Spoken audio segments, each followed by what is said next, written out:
그리고 이제 자율적으로 치킨 가게가 자율적으로 역할을 수행하기 때문에 치킨을 튀긴다는 메시지만 받는다면 치킨을 튀기는 거나 이런 방법은 자기가 선택을 한다.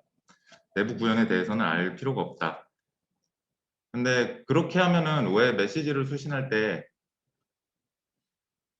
무엇을 할지만 요구하고 어떻게 하는지 신경 쓰지 않아도 되는 거의 장점이 뭐냐면, 그러면 이제 역할을 다른 객체가 그 역할을 수행해도 그 어떤 것만 하는지, 그냥 똑같은 행동만 한다면 걔네가 그걸 어떻게 수행하는지에 대해서는 신경을 안 써도 되니까, 그래서 역할이 다른 역할로 다른 객체로 역할이 대체가 되기가 쉬워요. 그래가지고 그런 걸 잘 나타내 주는 게 다양성인데, 그래서 이제 다양성이라고 하면 보통 상속과 인터페이스와 이런 거를 생각을 하지만, 객체지향 세계에서 다양성을 활용하는 목적은 서로 다른 유형의 객체가 동일한 메시지에 대해서 다르게 반응하기 위해서 다양성을 활용하는데요. 이제 똑같은 메시지만 처리할 수 있다면 다른 객체가 이제 같은 역할과 책임을 수행할 수 있기 때문에 이렇게 바꿔줄 수 있는 그런 장점이 있습니다. 그래서 아까 전에 치킨숍과 같지만 이번엔 일렉트릭 치킨숍 전기통닭 가게인데요. 그래서 이 메시지 처리하는 방법만 같다면 이제 이것만 만족한다면 어떤 치킨을 요리할지는 이제 자기 마음대로 할 수 있는, 그래서 치킨 가게를 자기가 원하는 대로 바꿔줄 수 있는 그런 장점이 있습니다. 그래서 이제 객체 지향에 대해서 다시 지금까지 했던 내용을 세 줄로 정리하면, 객체는 현실의 개념을 추상화한 것인데 객체들은 서로 협력하고 역할을 맡아가지고 책임을 수행해서 이 시스템 목표를 달성하는 그렇게 개발을 하는 방법이고요. 하지만 현실의 시사물과는 달리 객체는 능동적이고 자율적인 존재라는 그런 차이점이 있습니다. 그래서 한번 이번에는 객체 지향적으로 설계하는 방법에 대해서 알아볼 텐데요. 이게 아까 전에 객체 지향이 현실의 카피라고 했기 때문에 객체 지향적으로 설계를 해보자라고 생각하면 어떤 함정에 빠지기가 쉽냐면, 이제 현실 세계를 떠올려 보자라고 생각을 하다 보면 데이터 중심의 설계를 하게 되기가 쉬워요. 그래가지고 이제 치킨집을 만들어야지 생각을 하다 보면 치킨집은 요리사도 있어야 되고 전화기도 갖고 있어야 되고, 그러니까 요리사랑 전화기를 만들어주자. 그리고 배달원은 배달 도착지 알아야 되고 치킨이 있어야 되고 받아야 될 돈도 있어야 되고, 이렇게 어떤 객체가 뭘 갖고 있어야 되느냐, 그런 데이터 중심적인 사고를 하기 쉬운데, 그렇게 되면 어떤 단점이 있나 보겠습니다. 그래서 한번 그 생각에 입각해서 코드를 짜봤어요. 그래서 이제 치킨 가게 객체를 만들 건데 요리사가 있어야 되고요. 그리고 전화기도 있어야 되고요. 그래서 이제 치킨 가게에서 배달을 위한 프로세스를 시작을 할 건데, 이제 전화기에서 메뉴를 가져와서 이제 치킨 메뉴를 만들어주고, 이제 요리사한테서 요리사가 가능한 메뉴 목록을 가져와서 그 요리사가 가능한 요리인지 체크를 한 다음에 요리사가 이제 요리를 시작하고 드라이버한테 치킨을 이제 건네주고, 드라이버한테 목적지를 알려준 다음에 드라이버가 운전을 하게 해라, 이런 식의 코드가 나오게 됐는데요. 그래서 어쨌든 이렇게 다 치킨숍은 이제 그 전체적인 협력을 주관하는 책임이 있는 거고, 셰프한테는 요리할 책임이 있는 거고, 전화기한테서는 주문을 받을 책임이 있는 거니까 기체지향적인 설계가 아니냐 할 수가 있는데, 이거는 약간 데이터 중심적인 설계가 됐고요. 이럴 때 단점은 게터세터가 너무 과도하게 추가되어서 결합도가 높아졌어요. 근데 결합도가 높아졌다는 얘기는 서로 알고 있는 객체가 너무 많아진다는 얘기거든요. 결합도가 높아졌을 때 벌어지는 일은 다음과 같습니다. 그럼 제가 그림판으로 찍었더니 약간 화질구지가 됐는데요. 만약에 오더의 메뉴의 타입이 변경된다고 생각을 하면, 지금 이 오더에서 get 메뉴 해올 때 이 부분의 타입이 메뉴죠. 그래서 이 부분도 수정이 돼야 되고, 그리고 셰프도 같은 메뉴 리스트 갖고 있기 때문에 이 부분도 아마 셰프 코드 안으로 들어가서 수정을 해야 될 겁니다. 그리고 이 부분도 이렇게 검증하는 프로세스 같은 경우에도 메뉴 가지고 하는 거기 때문에 수정이 돼야 될 거고, 그리고 셰프가 요리를 할 때도 메뉴를 받으니까 이 부분도 수정이 돼야 될 거예요. 이렇게 결합도가 높아지면 그 하나의 변경이 일어났을 때 다수의 수정이 일어나는, 그래서 유지보수성이 떨어지는 단점이 있습니다. 그래서 이제 또 데이터 중심의 설계의 문제점은 데이터를 처리하는 작업이랑 데이터가 분리되어 있어서 응집도가 낮아져요. 응집도가 낮아진다는 건 이제 하나의 일을 여러 객체가 같이 하고 있다는 얘기가 되고, 그래서 여러 가지 이유로 변경되어야 할 일이 많아진다는 뜻이 됩니다.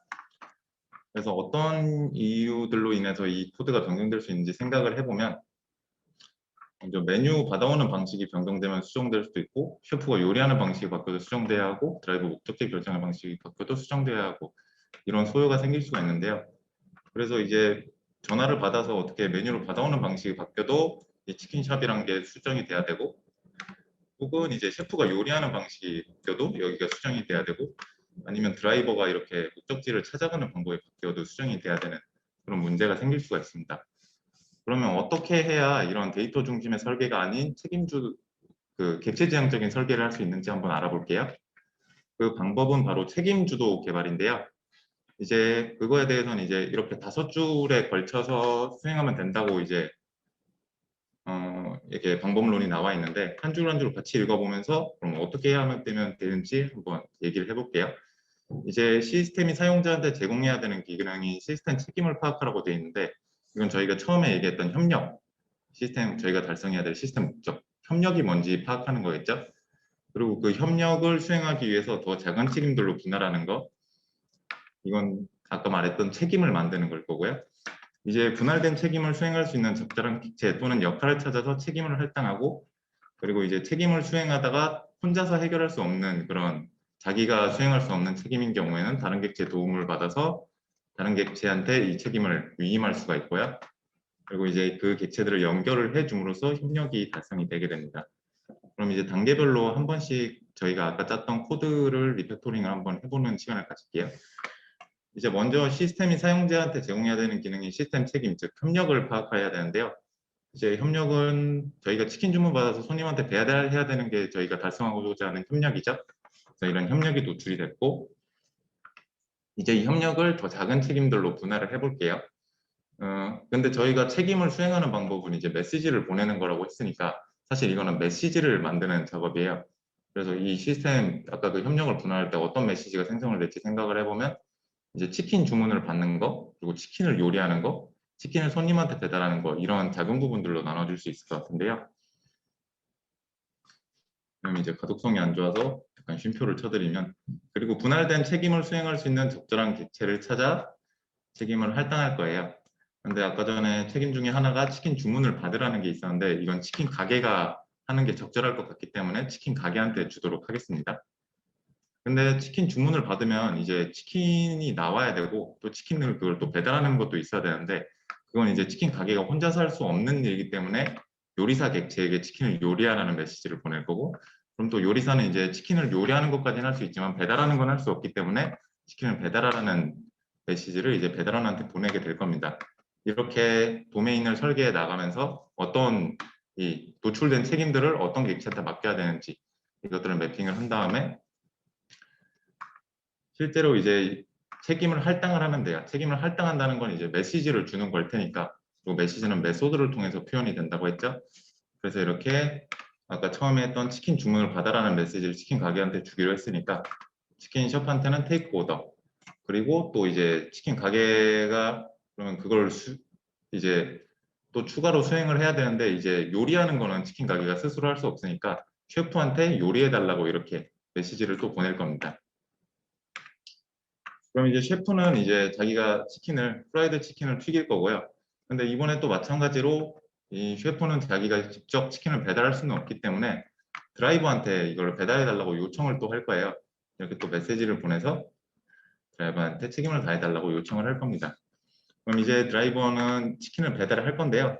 이 메시지만 수행을 할 수 있으면 사실 이 안에서 뭘 하든지는 드라이버 마음이에요. 뭐 물건 한번 써서 갖다 줘도 되고, 뭐 들고 뛰어도 되고, 오토바이 통에 갖다 줘도 되고, 책임만 수행할 수 있다면 객체지향적인 설계라고 할 수가 있습니다. 그래서 이건 그 전에 코드랑 한번 다음 코드를 비교해 볼게요. 이건 이전에 이제 데이터 중심의 설계를 해서 게터와 세터가 난무하고, 그리고 응집도가 다소 떨어지는 내용이었는데요.